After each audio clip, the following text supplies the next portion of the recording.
Hey, beat baseball world. Welcome back to another episode of the Beatball Blues Show with Neil Dog and Bam Bam. Did I manage to do it without making the mic cut out? No, I heard you the whole time through. Yay, Neil Dog. Hey, Seth Dog. How are you? Man. Oh man, Neil Dog. I'm feeling good, Neil Dog. You know me, I'm in my distractible mood, so you gotta keep me on track, Neil Dog. I might be going all over the place. Yeah, I think we're gonna have to work extra hard at not being as annoying as we're capable of being, because Brandon's been really quiet so far. Yeah, right. He might just sit back and let us be idiots the whole time. Man, it's a Texas thing, man.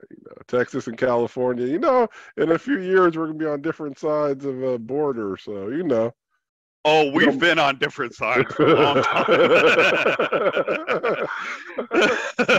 I dropped the ball in our last episode. At the beginning, we got all distracted having to talk about your anniversary of coming back to life and coming out of your coma and all that. Out of your coma. We passed the 3-year anniversary of the Beatball Blues Show. March 29th, 2020 was when I sat down and recorded the very first episode. Then just a few months later, you jumped in. But we are over 3 years old now, Seth.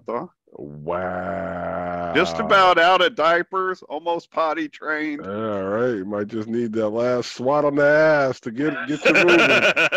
It's time. Learn or get more trouble. Oh, swat on that ass, man. I'm tired of this nonsense. Honestly, it's as good a time as any to bring in our guest. Hey, Brandon Chesser, come on down. What's happening? What's up, everybody? I figured it's time to get you to jump in. I mean, if I have the number right, you have 6 kids with number 7 on the way, correct? Correct.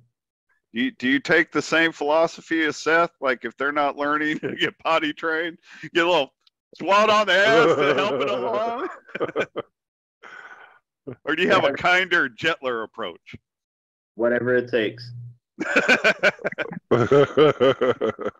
Well, that's pretty non-controversial. Yeah, right. Get you in trouble with anyone. Yeah, right. Come on, man. This show is all about controversy and what is it?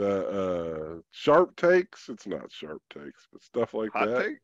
Yeah, there you go. Hot takes. Bold statements. You ain't never had to swat a little kid on the ass like, man, stop pooping yourself. Daddy ain't got time to change no diaper. No, nothing like that. And pull out the water hose and hose them down. The Monty the Music Man approach, almost. Yeah, right. Wash them ass. Throw them out in the cold. When is number 7 due, Brandon? June 10th. Ooh. We gotta be. Oh, I forgot you told me that, because I said maybe Pam could hold out like 2 weeks. So my birthday's June 24th. Yeah, I'm sure she won't like that. Well, extra 2 weeks for Neil Dog. Come on. It's been my experience, but when women get to near that 40th week, they're about ready to go. Have the process all over. No, Pam's already looked at the calendar, counted up the days up to the World Series, and she's like, I have a 6-week recovery time, and that's just at the beginning of the World Series. I think it's the Sunday before the World Series, the week of the World Series. So she's like, I'm good. I'll be able to play. Wow, that's hardcore. It is hardcore. It That's reminds hardcore. me, I never saw anything like that until that I was aware of until the WNBA came around, professional women's basketball, and like the first one I remember is like Cheryl Swoops missing like 25 years ago, missing part of a season because she had a baby, but she was back playing games before but before the end of the season or whatever. The WNBA helped me realize that women in sports like have different conflicts than men in sports do. You know what I mean? Like a man's never gonna miss part of a season because they're pregnant or whatever. And I mean, it's really impressive. I mean, that to me, that's always seemed like something that would be really difficult to heal from, come back from, and to be back playing sports. What, popping a person out of your body? You think Yeah. that'd be tough to heal from? It's a little bit more than a pulled hamstring. Oh, just stitch it up. They'll be rub a little tussin on it. But it's impressive to me that she's planning on playing.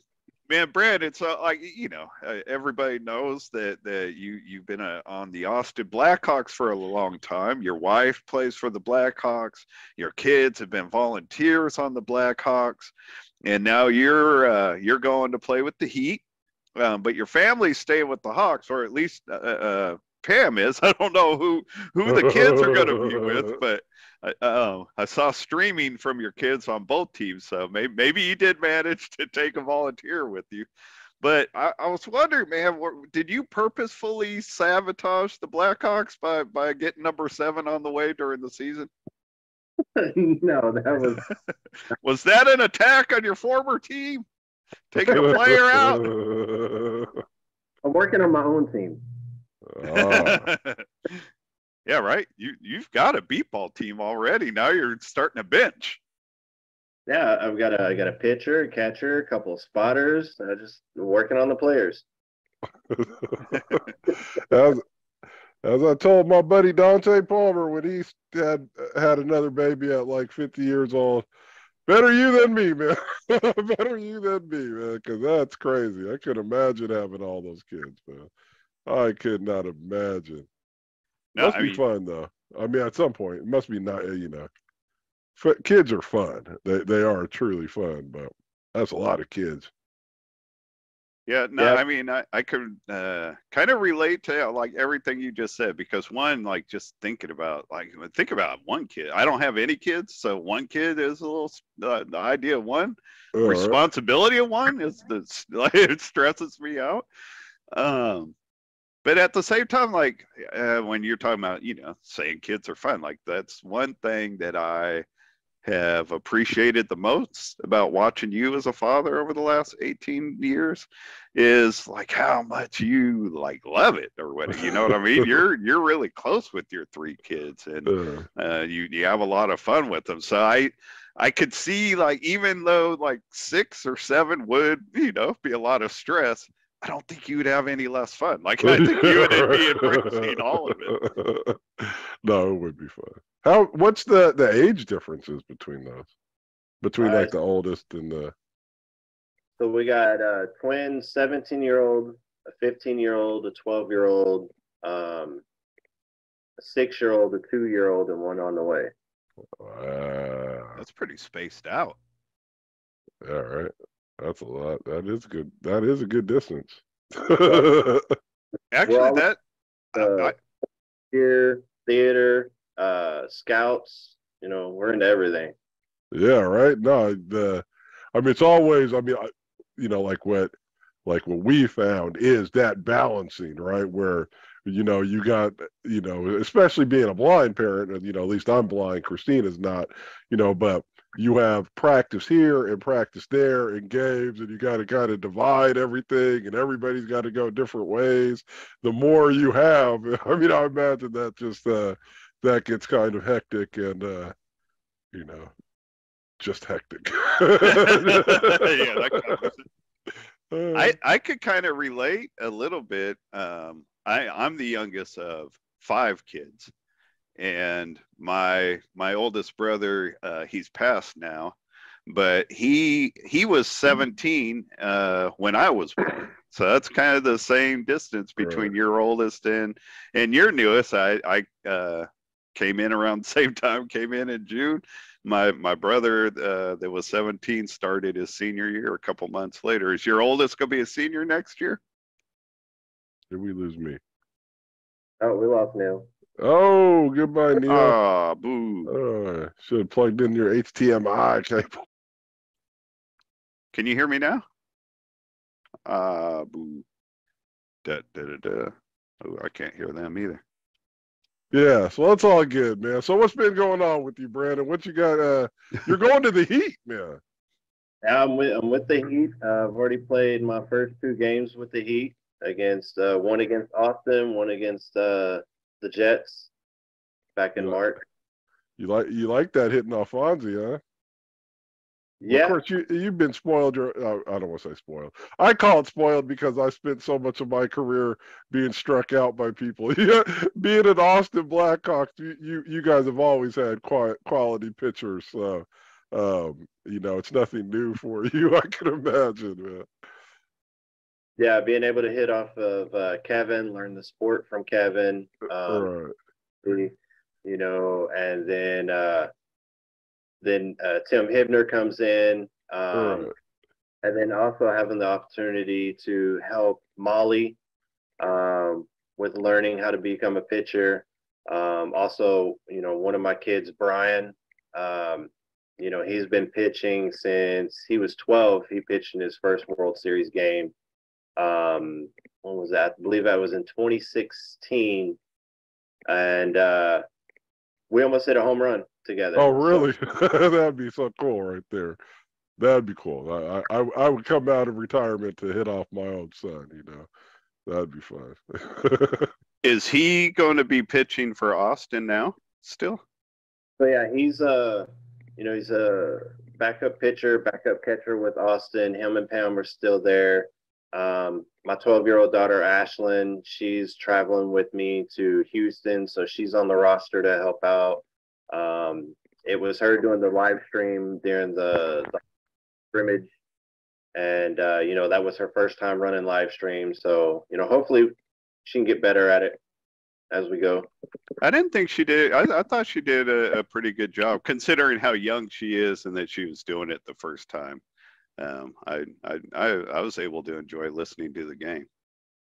Yeah, I went back and watched it, and I told her, I was like, I love the way you call the ball, because if you watch it, she held deep as long as the ball was in the air, and she would let go of saying deep once the ball touched the ground. I was like, wow, that brings a whole new aspect to the game. Right. Yeah, I do like that. That's cool. So talk a little bit. We should mandate it for all the people because it is a good idea. we need to come up rules for live stream announcing. I'm on the PR committee, and that's kind of one of Richie Flores, who's the chair of the committee and the second VP of the league. That's one of his goals, is trying to come up with guidelines to, pull all of the streamers together to try to get, everybody close to the same language or whatever, kind of with the same goal. And I had to remind him at one of the meetings, he was calling them like guidelines, like, well, since these are volunteers for other teams that they're depending on, we should probably just call it requests. We can't go to another team and tell them what the guidelines are going to be. Suggestions. Suggestions. Request, begging, conversation. But I do think he's on a good track to, try to get people talking along those lines. Brandon, so you were with Austin for a long time. You've been an all-star with Austin. You had a good run with them. Why now? You've got your family ties with Austin. I believe you live there in that area. It's like, what I don't know, what drove you to making a move at this point in your career? I don't know, it's 16 years with Austin, my rookie season, my developmental years, took all that knowledge and all that education, and I just got to a point where I'm like, I want to try something different. I want something new. I want to, challenge myself, start from the bottom and climb my way back up to the top. All right, I could dig that. I mean, that is a good long time. You know what I mean? There are a lot of players that don't play with one team for half that time. So just wanting to change, whatever, that makes sense. Does it feel weird? Hold on, are you saying that the Heat is the bottom? Or are you saying that they put you at the bottom of the depth chart? Yeah, putting myself back at the bottom of the depth chart, Okay, got you. New team's depth chart, having to prove myself all over again. It's a good. Yeah, I think we might have lost him this time. Yeah, geez, no, it's not you. There he is. Yeah. All right. Is it because of the family ties with your wife being a member on the team and your kids haven't been involved, and the 16-year relationship? Is it has it been a difficult change for you? I will say that it was easier being able to practice every weekend. The hometown team, having to travel to and from different cities makes it a little more difficult, but it's putting more of a family commitment between me and my daughter and my other kids of getting them out and us going to the park and throwing the ball back and forth together. I think it's going to build the father-child relationship a little stronger too. Yeah, I could dig that. So let's circle back a little bit before Austin. What's your background? If I remember right, you've got like some rodeo background before you lost your eyesight, right? Yeah, I used to be a professional bull rider. I turned pro at the age of 17. I played soccer, cross country, football, baseball up until I couldn't see the ball anymore. How did the bull riding go, or why do we stop? Because I imagine you could be a blind bull rider. How did that all work out? Well, bull riding is way more physical than football ever will be. Right. If you can believe that. But yeah, the most severe thing was I had 2 fractured vertebrae in my spine, which we got confirmation of that. All my sponsors dropped me.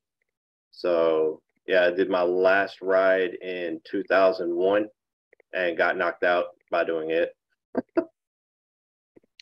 How old were you in 2001?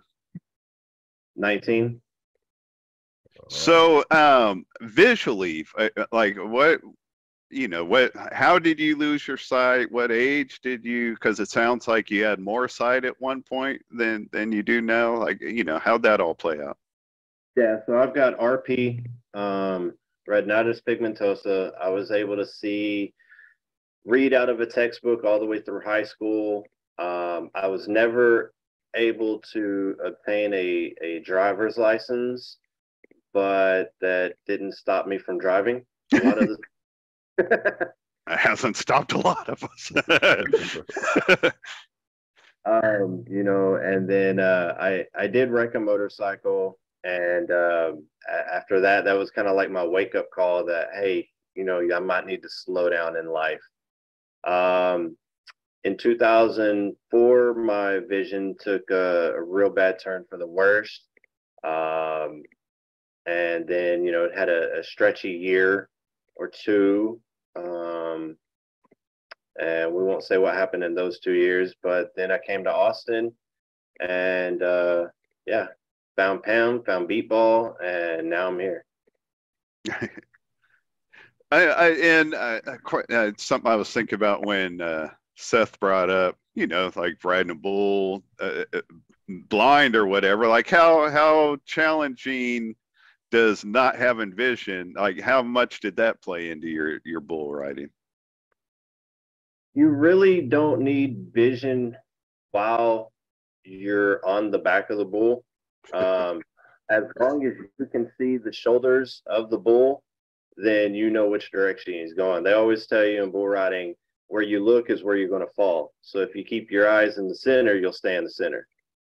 The only time you really need your eyes is once you're behind that Yeah, ground. once you get thrown, need to find the wall, man. Get me the wall.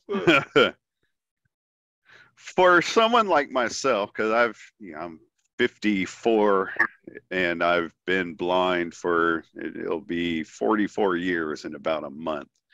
Wow. And so I've seen somebody ride a bull before, but like my memories of it probably are more from like commercials and stuff. Like when how what's the like that whole process like for somebody like me that's never seen it, never experienced it? Like where do you ride? Do you ride on a saddle? Are you holding on to their horns? Like how's it all work? So you've got a rope. It's called a rigging. It's got a handle loop in it that goes from your left to your right. You put your hand in there. You line your pinky up right between the shoulder blades, right down the spine of the bull. Then you have someone, pull up on the other end of the rope, making it really tight. You lay it across your hand, wrap yourself in, and then you slide up on top of your hand, tell them to open the gate. Gate opens up, bull jumps out, and you try and hold on just to that rope and keep your heels in right behind his shoulders. What's the rope anchored to? It's wrapped around the bull. Like its head, or its neck, or its horns, or what? Or a So saddle, or what? just in behind its front shoulders. So it kind of goes up under its armpits and back around to the top of its back. Got you. Okay. When somebody in the rodeo is on like a bucking bronco, like the horse, is that do they do the same thing as far as the rope that holds them in and stuff? So you have the saddle bronc riders, which are actually in a custom made saddle just for Oh, saddle. okay. And they're holding a rope in one hand that's attached to a halter on the horse's face. And then you have the bareback riders, which have a kind of like a rigging that goes around the horse's chest and back, and it's got almost like a handle, like a suitcase handle on it. All right. And they hold on to it by one hand. That's what Newt did, Deal Dog. Sorry. Little Lonesome Dove reference, but no. What got me asking about it is I think I told you recently that I've gotten into the TV show Yellowstone, and that all takes place mostly like it's all in Montana, and it takes place a lot on like a cattle ranch. And one of the characters there has gotten into like rodeos, and he was on the bucking bronco. And when you, Brandon, were talking about like the rope you stick your hand through or whatever, I remember them giving that character, his name's Jimmy, like telling Jimmy how to put his hands through a rope. And that's what made me ask if it was similar. Yeah, no. So this. They're a lot different. The rope that we use for bull riding is about an inch wide, and then it's got through the handle, it's got leather braided in through the rope itself. Okay. So it gives you a little more firmer grip to hold on to. Right. Hey, so the mechanical bulls, what are they? Yeah, I remember watching the movie Urban Cowboy when I was a kid or whatever. I don't know if either of you have ever seen that movie, but it came out like 6 months after I went blind. So I remember the movie really well and all the stupid songs from it, but I never saw any of it. I've never seen like one of those bar Broncos or whatever. Right. So mechanical bulls. What is that supposed to simulate? Mechanical bulls are okay for like practice and especially somebody that's never ridden a bull that wants to experience it, in the safest possible way. But the only movement you get off of that is the left and right spin and the up and down movement. Now, when you're on a real bull, you get those same motions, but the bull will roll its shoulders and twist its back, kicking its legs a different way from the front shoulders, and there's so much more movement in a real bull where he's trying to trick you and getting you off as quick as he can. Yeah, I used to show the kids the bull riding when they were little. I was like, hey, come watch this stuff, man. This is nuts. Since that's something that's in your background, have you gotten on a mechanical bull before in a bar? Oh yeah, I've ridden one here in Austin a couple of times. All right. Yeah, there's a second part of that question that I thought I had, and it has totally slipped me. So, hey, you mentioned playing football. Whenever we have somebody on that's played football, we always ask, what they played. What was your position? What did you do in football? In middle school, they started me out as a running back. And then my 8th grade year, they put me on the line as a defensive end. And I kind of fit that position really well because I was quick off the line, but I was still small, so I could get through the big guys pretty quickly. And then I just kind of stuck as a defensive end all through high school. Nice. We likes that. So like it like that. I'm sorry. I'm musical today, Neil Dog. I'm just feeling musical. Right. I'm sorry. All right. I like music. Yeah, I'm not, So I went to Denison High School up there on the Red River, the Texas side of the Red River. And my freshman, sophomore, and junior year, we went undefeated to state and lost to Stephenville all 3 years. Oh, wow. So I got to play in the old Cowboy Stadium.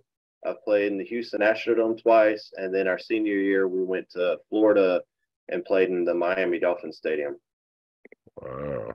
No, that's good. That's cool. That'd be fun. High school football is crazy in Texas, huh? Oh, yeah. Real crazy. Are you haven't played high school football? Are you still do you stay kind of close to high school football in that area, being that it's so big? I keep up with high school. Brian, he plays wide receiver for his high school. Okay. And then when they were younger, I was their football coach through Pee Wee football and Pop Warner. That you and Seth, the only blind people I've ever known to coach football. And I thought Seth was the only one. Oh, I'm sure. Well, remember Marvin Morgan, man. Yeah. Well, yeah, you're right. No, you're right. He does it on the real levels and stuff like that. No, that's a good point. A championship game, we were playing the number 3 ranked Pop Warner football team. They were from Houston. And the head coach is like, I want you on the field calling plays. I'm like, okay, I got an idea to how to make that work. And I was like, I'll put in my earbud and we'll call each other on the telephone and you call in the plays and give me the heads up and I'll call them out to the kids. He's like, perfect. So we go out on the field, we're all mic'd up and he's calling in plays, giving me directions. Hey, tell so-and-so to move left, tell so-and-so to move right. It worked. We ran down, we got a sack, we got a fumble turnover, and he's like, no, just stay out there. We'll call in the plays. When we actually ran down and scored a touchdown with me calling the plays, mic'd up. Nice. You see that we don't have mics and all that stuff here. we're the vernacular little Indians. If you've ever watched. That's just yelling from the sidelines. Yeah, I called offensive plays last year for the first and probably the only time. That was pretty fun. That was pretty fun. But I guess I could do it again. But that was fun. So, man, let's bring your new team back up, the Bayou City Heat. Bayou City, what time is it? See, I'm sorry, Neil. I'm musical today, man. I'm sorry, man. I'll mute myself. I'm sorry. Go ahead. I should have muted him a long time ago. That's peaceful sounding right there. Hey, so Brandon, man, talk about your new team. You've got to practice with them a little bit. you've played in what was that, a jamboree, I guess they called it, the little 3-team. Not they didn't wouldn't call it a tournament, just some scrimmage games. But like, what are your impressions after spending some time with your new team? Well, we didn't have all the key pieces there, but we were trying people out in different positions. I think I played in 3 different positions in those 2 games. So, learning the movements, learning the new defensive zones, that was a challenge. I think I grasped it pretty easily. But I mean, you got a great group of guys. Lee's a good coach. I'm really looking forward to June, when I believe June is going to be our first game where we got all the players in together for one tournament. Will that be in Chicago? The Indy tournament. Oh, you're going to the Indy tournament? Yeah, the first weekend in June. Okay. I don't I can't remember if I don't think Houston's gone to the Indy tournament before that I remember. Maybe I'm wrong. I could be totally wrong about that. I don't know. Doesn't seem like it. Seems like they go to the Bolingbrook. The Bolingbrook tournament every year. Are they doing both this year? Do you know? Yeah, they're going to both tournaments. Okay. All right. Yeah, I guess Darnell mentioned the other night in the public relations meeting that the Atlanta Chaos has been going to the Indy Bonanza, and they're not going to be there this year, so they needed a team to fill in. So I'm guessing that's going to be the Houston team that takes that spot. Bayou City. So help us out with some of, I know like Mike Coughlin's going to be playing shortstop. You got Ja'Cory coming back, right, to the Heat? Right. Both you and Ja'Cory on the Heat. You got Cousin, Johnny, what's Johnny? Johnny Steele, right? Johnny Steele. You got Joe Fleeks, Richie Flores, Big Darrell, G Wood, Alex. Tanner. Oh yeah, Tanner. Yeah, man, that's that you guys got a lot of deep players. Or you got a deep roster of talent, I think. And there's a couple of rookies, Omar Diallo, who works with me here in Austin. He's got family that lives in Houston, so he's been coming out to a couple. And then there's another rookie there in Houston. His name's Cameron. So they're getting thick on their bench there. I think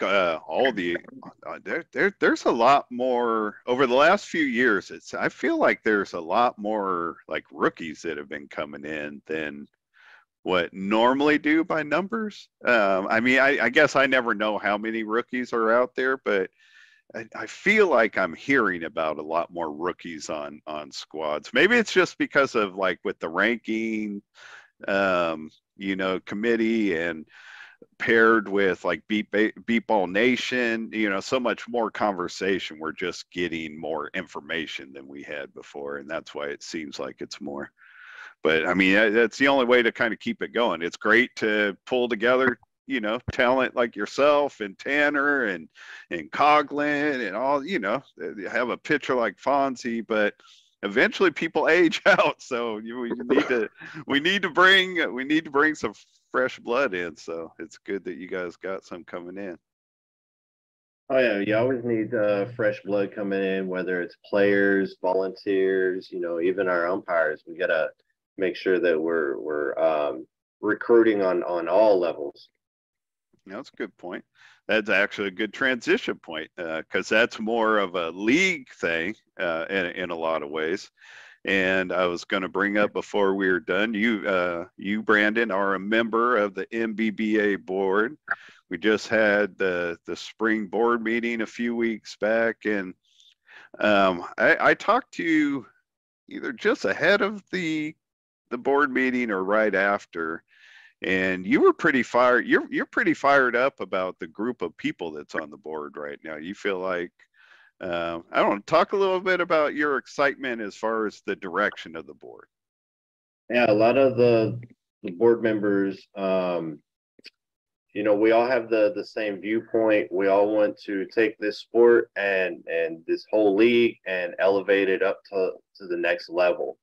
We all got PR in mind. We all have fundraising in mind. And, I know one of my goals is in the future, I would love to see our sport get to the level where, it's on national television and we're all professional athletes getting paid to play this awesome game.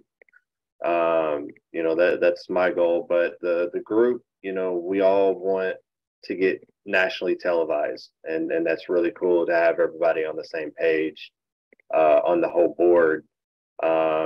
So now we're trying to work through some stuff that we inherited as new board members, and build our sport up to a new level. For you individually, what were some of your more important goals as joining the board? What are some of the things you want to see the league do outside of like having games, championship games and stuff televised nationally? I'm on the member engagement committee. Mm-hmm. So our focus is making sure that our the kids of our league, the Cool Clinic, is bigger and better each coming year. Another thing is I've stepped on and helped Richie with doing a lot of the interviews at the All-Star game there in San Antonio. Making sure that all the players and volunteers, are heard and who they are, a little bit of their background. I'd like to see our league come together and feature like a player of the day, throughout the whole year. That way everybody gets a chance to learn the players, learn the volunteers throughout the league. I've been thinking and trying to reach out to Top, the baseball card company, to see what it would take to possibly generate some trading cards for. We gotta go old school. Everybody wants a Neil Dog trading card. Yeah, right. Maybe I can get a bazooka and throw a piece of gum in there with them too. With my lifelong batting average of like 200, it should be pretty valuable. Call that they would call that McDonald line. Brandon, my lifetime average is better than that. But in '99, the first year we won the championship, I hit like 190 or something, and Seth and E-Dog started calling me Neil Mendoza. I guess younger people aren't as familiar with the Mendoza line. Do you know what the Mendoza line is? No, what? I don't even know who Mendoza is. I have no idea where it came from either. Somebody named Mendoza played in the major leagues and hit 200. And so instead of saying somebody hit the 200, they're like, they're below the Mendoza line. But I guess that's like trading cards. Something in the bygone era, man. The time has moved on, Gunslinger. Nobody knows who Mendoza is. Still a bitter taste in my mouth being called Neil Mendoza. Made the All-Star team on defense, though. So I made up for a little bit of it. All right. Like on the board stuff, I think it was like before the board meeting, Brandon, when you were telling me just how excited you were about this group and how, this group's going to be different and do different things. And then I got up that Saturday at like 6 a.m. California time and listened to the board meeting in my PJs, and I sat through the whole thing.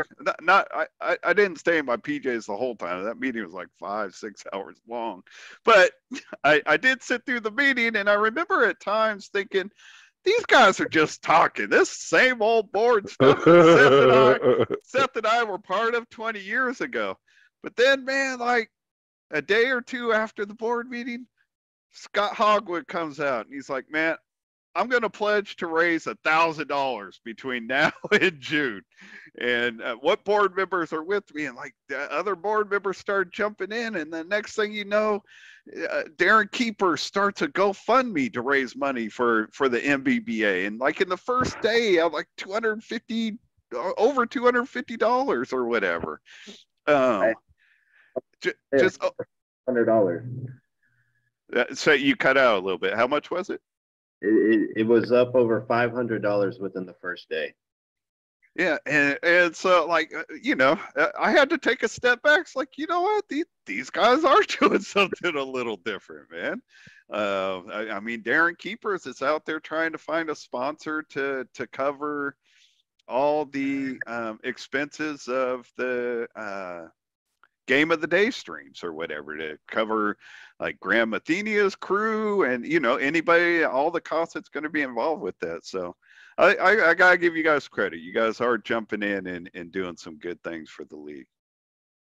Yeah, if anybody had an opportunity to watch the live stream scrimmage game between the MBBA board and the Lookouts, the intensity and the energy that we displayed on the field is the same amount of energy we have towards the league and how much better we want to make it. These guys called me, Seth. Yeah. Yeah. Can you hear me? Yeah, we can. Okay. These guys called me because the board meeting was in Oklahoma, and Brandon, Axel Cox, David Smith, and Dave's wife, Crystal, Crystal drove the three of them to the board meeting. And so they're calling me on their way home after they put a 20 spot up on Oklahoma or whatever in the exhibition game. And they're like, man, if we could just put a board team together to go to the World Series, how high do you think we'd go? I'm like, man, you wouldn't have Jeremy as your pitcher, so not very far. Jeremy wasn't on the board. You guys shouldn't have had Jeremy as your pitcher. Hey, what was it like hitting off Jeremy, though? He seems like a cool cat. Oh, dude, it was amazing, and that's one of the things that they called Jeremy up for, is to display, the rookie pitcher and show off his athleticism and his accuracy. And seeing someone to come up and hit everybody's bat through the lineup as well as he did, it just goes to show how well he has developed as a pitcher. And it also shows how well developed our players are, being able to, make his job that much easier. But it was a great experience playing that game with that group of guys. It was just so much fun. I can't wait until the next one. I think they're going to make that a mandatory thing moving forward. So St. Louis better get ready next 2 years, because they're going to get the board. We've already told Demo that he has to play on the board. He can't play for his home team. Dude, that's going to be like a year away. Demo's going to be a year older. Why don't you just give him the gateway? Use a younger player. That's our boy. Demo finally get a chance to win. Sorry. Oh, we don't take a shots at my boy. That's the co-host to the co-host. Sorry. Sorry. Have you followed Demo on Facebook? Yeah. He and Andrew have been all over the world, man. They went on like a little.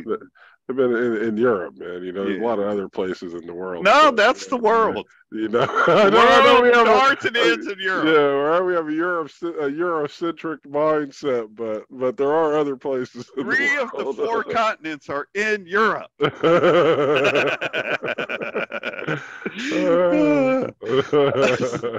Now, I thought it was cool seeing all the different places they're going to. But no, you don't have to worry, mandatory or not. I mean, Chad Dillon's already talking trash to you guys about playing the board next year. So, yeah. But yeah, on Jeremy, man, he like back in December at the All-Star showcase, like I thought that you got two all-star teams, one with a Hall of Fame pitcher and Jared Woodard, and the other with the rookie pitcher and Jeremy. It's like, man, it's a lot of pressure for Jeremy, but he didn't seem to feel it at all. Dude stepped in and just produced all weekend. It's impressive. Jeremy kind of like thrives off that pressure. His energy level is just through the roof. I mean, he's like Fonzie's got the same energy level. It's like they both were like, let me get one more, and it's like, Jeremy, there's more people behind me that need to warm up and get used to you. Let me get one more, man. Come on. It's crazy, but I love the guy, and I think he's really great. I think he's going to do really, really well in the sport. No, I do. I've been in touch with them here recently. We're gonna have them on the show coming up before too long. So I look forward to getting to know them better, as I enjoyed having a chance to getting to know you better here. I know you and I have talked about it a few times, so I'm glad we were finally able to get you up on the show. Yeah, me too. I never thought we'd have a bull rider on the show, man. We do things every day, man. Every day. My first beat baseball game ever was in Tim Hibner's backyard against the West Coast Dogs. Oh, okay. When we were out there practicing, played you guys in a scrimmage? Yep. Tim and his lady at the time provided lunch, if I remember, for everybody in between the games. Didn't we go back to Tim's house for like a little barbecue? Sloppy Joe's. Sloppy Joe's, that's right. No, that was good times, man. We did that once with you guys in Texas, and another time in Austin. I think the time we did it in Texas was before your time, though. I'm not sure. And the time that you did it in Austin was different than the time we did it in Texas. Oh, did I say that? Oh, I'm sorry. Okay, we did it. The one he was just talking about in Oklahoma. Yeah. I'm so glad you're here to listen. Hey, that's my job, man. That's my job. Yeah, man. we did that once in Oklahoma. I almost said Oakland now. Once in Oklahoma and once in Texas. But no, that's cool that was your first experience. I remember that. I was there. Yeah, you were at the one in Oklahoma. Well, and you didn't travel with us like that very much, so that was unusual. Oh, I remember you and I flying out, going through landing in Phoenix, and like hitting some crazy ass turbulence, man. So, I don't remember that, but I do remember. Take note of that stuff. I was like, oh man, that was dangerous right there. No, I've had some awful flights with you because I was with you. So I remember a lot of that. What I remember about that weekend, and it's what I thought you were going to bring up, was when Chance Cranford broke out the N-word for us. Like it was no big deal. Do you remember that? Well, God, I thought we were in a hotel room. A hotel room. Yeah, just the three of us hanging out talking, and he was talking about some dude he played goal ball with. He's like, "Yeah, this one N-word's like, whoa!" He's like, "No, big N-word." Yeah, he's got Seth sitting right there. We're like, "Whoa, whoa!" He's like, "No, guys, there are black people and there are N-words." No, there aren't, Chance. I don't even care that I'm throwing him under the. That's Chance Cranford, everybody. My bad. You played with Chance, didn't you? Didn't he play with Austin one year? Yeah, he played crazy. 2016. Tim Hibner's first year with us too. Right. But if you want to back up the wagons, Chance and I are the same age, and he actually was a quarterback on our rival team when I was a defensive end back in high school. So we've seen each other on the field before we even see each other. Oh, that's cool. Yeah, actually, right. That's a cool little tie. Yeah. I didn't know he played quarterback. I remember like he started both ways as a freshman before he lost his eyesight. I thought he played running back and safety though. He played quarterback? Yeah. All right. Well, man, that's all I got. Actually, I've got an Uh, appointment I've got to get to anyways. You got Look at anything else Neil for our Dog got an man? appointment on late Uh-huh. on a Friday night, man. I don't know about Friday that, afternoon. man. I You got to know, get it done before. late on a Friday night, Neil got a quote unquote appointment, man. I I don't know about wish. that appointment, I man. wish to take all the fun out of it. I have to get this done before business closes at 5:00 tonight. So there's no excitement in this one. You got anything else for our man, Brandon? No. Wild.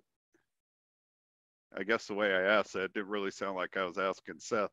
But I did have one more question. I remembered I wanted to ask when we were talking about the bull riding. To me, because Seth talked about like the scary parts of it. To me, the scariest part is like once you get thrown, being able to stay clear of the bull. Was that how? Sorry. I hope so. But how dangerous was that? Hey, Neil, you know when I start turning off, man, I kind of turn off. Yeah, right. Why don't you just go Richie Flores on us and just leave? Brandon, how dangerous is that part when you're down on the ground and you got an angry bull there with you? Oh, yeah. There's several different dangerous parts to that. I was a right-handed bull rider, so as long as you left the bull's back on your right side, you would never get hung up. But if you fell off on your left side, your hand's stuck in the rope, so you're still stuck to him while your feet are bouncing off the ground. Wow. And so I've been in several moments of that. Having to have the rodeo clowns come up and grab the tail of the rope and yank on it, or while one of them's trying to get the bull's attention so he quits hitting me. But yeah, I mean, I remember one time the bull was spinning to the left away from my hand, and I covered him and I went to jump off, and when I did, his back feet kicked me in the kidneys and spun me around, and then he hit me with his head and then kicked me again, and he was just all over top of me, knocked me out, and they took two bullfighters to get the bull's attention, and then it took two cowboys to drag me into a chute. So it gets pretty dangerous. Yeah, I remember seeing that stuff as a kid and seeing like it, in the chute, right? That's where you guys start off, right? With that confined wooden space or whatever. Seeing people just get stomped in there by bulls as they all of a sudden go crazy before the thing opened or whatever. It's I certainly want my child doing that crazy stuff. I out, and this was before everybody started using helmets. I mean, we had you guys use helmets now. I didn't even think even know that. Yeah, I'm still thinking makes back sense. in the day, right? Yeah, no, makes total sense. Go ahead. I'm sorry. Never thought of that though. Is a few of them would do what's called a double clutch coming out of the chute, where they would act like they're about to jump up, but they kind of come up and they go back down real quick, so it makes you second guess, and then they explode up on you, which it pulls you down, and when they explode up, your face kisses the top of their head, and they'll shatter your nose, shatter your orbit sockets, and so that's why they went to using a lot of the helmets, or even a couple of people have been stomped on the head, and fortunate accidents like that. So yeah, a lot of them nowadays, if you watch, they're in helmets. That I man, two things I learned in one day, man. Neil, it's crazy, man. I never even thought it makes total sense, but I never even considered that bull riders would be wearing helmets. Yeah, man, I always picture the cowboy hat. Yeah, the hat, man, the hat. Like that's protection. Right. Is there a helmet then? Because you're talking about getting like basically like backwards headbutt. Are the helmets like fully like they got face guards on them? Yeah, it's like a hockey helmet. Not like the mask, but it's the combination of a hockey helmet with a football face mask on it. Right. So yeah. No, that makes sense. That's crazy. Never pictured that. That'll be hard to build into my mind my picture of a bull rider with the with the a helmet on, but makes 100% sense. It does. The other part of it that just listening to you talk, Brandon, that makes the story like odd is like, yeah, there's a whole bunch of real dangerous things that could happen. And then when this happens, the rodeo clowns come out. Yeah, It's right. like, as soon as you say rodeo clowns, like I'll say, like something about the story sounds funny. Like it All should be right. funny, but still not a lot of funny. Because you're talking like, for people that don't know, like he's not just calling them clowns, like they're really dressed up face paint clowns, right? Full on Right. clown. Yeah. You know, they've got like knee pads and thigh pads and hip pads and tailbone pads, and they've got a vest on underneath their shirt. But a lot of their clothing is loose and colorful, because you know bulls are colorblind anyways. They see black and white, so the colorful is not what's attracting them. That's making them the clown part for the fans to be funny looking. But the reason why their clothes are so baggy, one, is the more movement gets the bull's attention. And if he does grab a hold of them, their shorts and whatnot will tear away, so the bull can go after that and they can run away free. All right. Uh, Crazy yeah, that's time. all wild. Feel like I could do a whole episode just about rodeos All now. right. So, hey, you'll have a lot more respect next time you read Lonesome Dove. I always have respect when I read Lonesome Dove. Well, if you're a poker player, you ought to come down. We'll play a hand of Mexican poker. You ever play? No. No, and you're scaring me, Cole. Yeah, we're about to get all racial. Hey, Neil gets very tense when you start going to those racial things, man. So, what's Mexican poker? Mexican poker is where you're sitting in the middle of an arena and you're playing your cards, and then they turn out a bull. Dude, they did that on Yellowstone. I do know what that. They didn't call it Mexican poker though. They called it. I think they called it rodeo poker or something. They let the bull go, and whoever stays at the table longest, right? Right. When the bull charges. Craziness, man. You Texas people just sit around thinking about ways to kill yourselves. Yeah, right. Yeah. Pretty good at it too. All right. People will come up with some more ideas. On that note, man, I've got to wrap this up. Yep. Brandon, man, I appreciate you coming on and chatting with us for a while, dude. Yes, sir. Thanks for having me. Bet. I enjoyed the show. Look forward to seeing what you and the Heat do. I know Seth's will be all fired up. Watch the Heat. Bayou City. All right.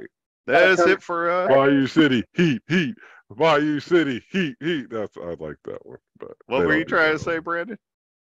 Seth ought to come back to the World Series and sit on the sideline with us. Yeah, man, that's the last thing you will ever catch Seth doing, man. Seth did that 1 year, Seth retired. It's too hot, man. If you guys start doing that stuff in 68-degree weather, 72-degree weather, that would be cool, man. I might be able to do that, man, but it's hard to sweat and sit on the bench at the same time, man. When I do the first episode of the Beat Ball Blues show from the World Series, Seth's will be on Zoom in Davis, California. Right. You better believe it. You better believe it. You better believe it, son. Not too late to send you home, son.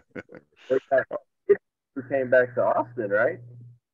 What'd you say? Yeah, just that one time. Ernie Cook, Bobby Lakey's on the team.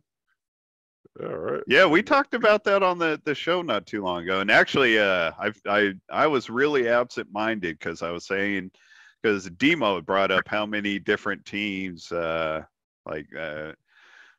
somebody, I don't know who, I guess he was talking about you, Brandon, how many, like who's played on the most, how many like different Texas teams, who's played on, and Bobby Lakey came up, and I was like, I don't remember him playing for anybody but the Heat, but I totally forgot that he was on those old Fort Worth Roadrunner teams. I had totally forgotten that. Yeah. Auction in 2011. I have no idea what you just said. Something about the weather? No, he said 2011. What did you say? Bobby Lakey was with Austin in 2011. Really? Yeah, somebody else mentioned that. I guess Demo might have told me that night.